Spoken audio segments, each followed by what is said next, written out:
दोस्तों आज पूरी दुनिया रशिया यूक्रेन वॉर की वजह से आज रशिया को घेरने में लगी हुई है और वहीं भारत अपने दोस्त के साथ कंधे से कंधा मिलाकर खड़ा हुआ है।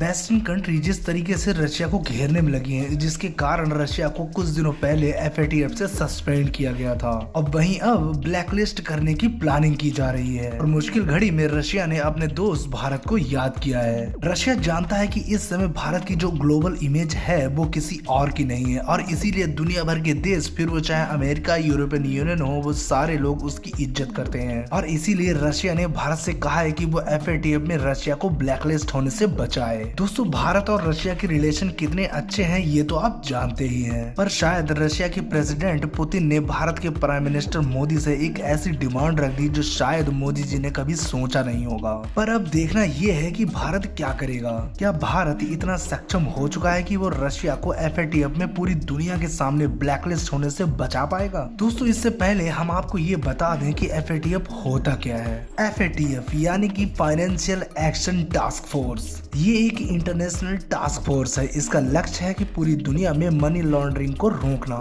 ये पूरी दुनिया के देशों को ये रूल बनाने के लिए सुझाव देता है कि ऐसे किसी देश में मनी लॉन्ड्रिंग या आतंकवादी गतिविधियों के लिए कोई भी लीकेज ना बचे। दोस्तों इसको 1989 को G7 की मीटिंग में बनाया गया था, जिसका हेड ऑफिस फ्रांस में है। दोस्तों ये तो आप जानते होंगे कि दुनिया में जितने भी ग्रुप बने हैं उनमें सबसे ज्यादा वेस्टर्न कंट्रीज ही हैं। दोस्तों रशिया के ब्लैकलिस्ट हो जाने पर कोई भी देश रशिया के साथ बिजनेस नहीं कर सकता और अगर कोई सामान परचेज करता है तो उसे बहुत से पेपर वर्क करने पड़ेंगे। उसे ये दिखाना पड़ेगा कि वो कोई भी आतंकवादी गतिविधियों में पैसा नहीं दे रहा है। और अगर रशिया ब्लैकलिस्ट होता है तो सबसे ज्यादा असर तो भारत के डिफेंस पर पड़ेगा, क्योंकि हमारे 60 से 70% वेपन रशियन मेड है। हमारे न्यूक्लियर एनर्जी प्लांट पर भी असर पड़ेगा और साथ ही जो रेलवे लाइन जो मॉस्को से मुंबई तक बन रही है। रशिया अच्छे से जानता है कि अब भारत का कद बहुत बढ़ चुका है, अब दुनिया उसे इग्नोर नहीं कर सकती और इसीलिए रशिया ने भारत की तरफ मदद का हाथ बढ़ाया है। वैसे दोस्तों आपको क्या लगता है कि भारत रशिया को FATF में ब्लैकलिस्ट होने से बचा पाएगा? कमेंट करके जरूर बताएं।